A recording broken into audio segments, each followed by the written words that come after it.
You know, it's such a struggle, but it was a struggle for me, and I think a lot of people even before the pandemic. It was this addiction to technology, addiction to, "I'm just gonna do this next thing." I love what you said where the email's still gonna be there, and I think for a lot of people, myself included, that's the trap. It's like, I don't want it hanging over my head, so I'm gonna go ahead and answer it, and I'm gonna go ahead and do that thing and do that thing and go through my to-do list in an effort to get it all done.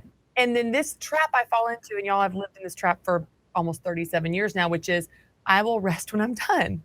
I'll rest when I'm done. I'll rest when I've answered all the emails. I'll rest when I've finished the do list. I'll rest when no one needs milk or a diaper change. That day doesn't come.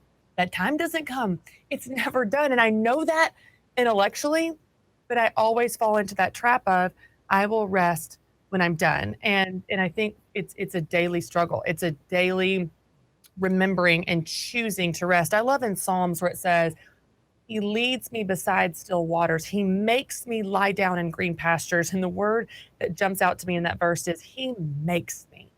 He makes me lie down. Sometimes I feel like God will clear my schedule for me to make me rest. It talks in the Old Testament. I heard a great sermon on this several months ago, where in the Old Testament, it shows that rest is actually a blessing.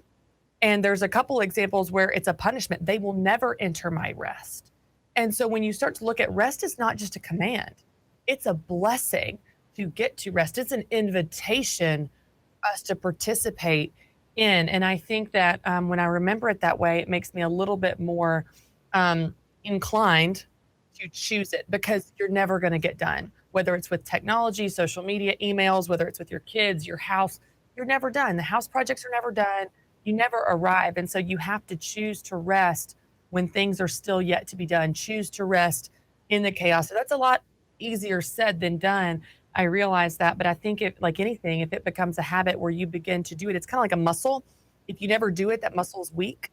But the more you practice it, whether it's a boundary or practice shutting it all off, unplugging from technology, the more you practice it, the stronger that muscle becomes. And over time, it does get easier as you integrate that habit into your life. But yeah, for me, it's definitely a struggle. And I think for a lot of people, it is as well.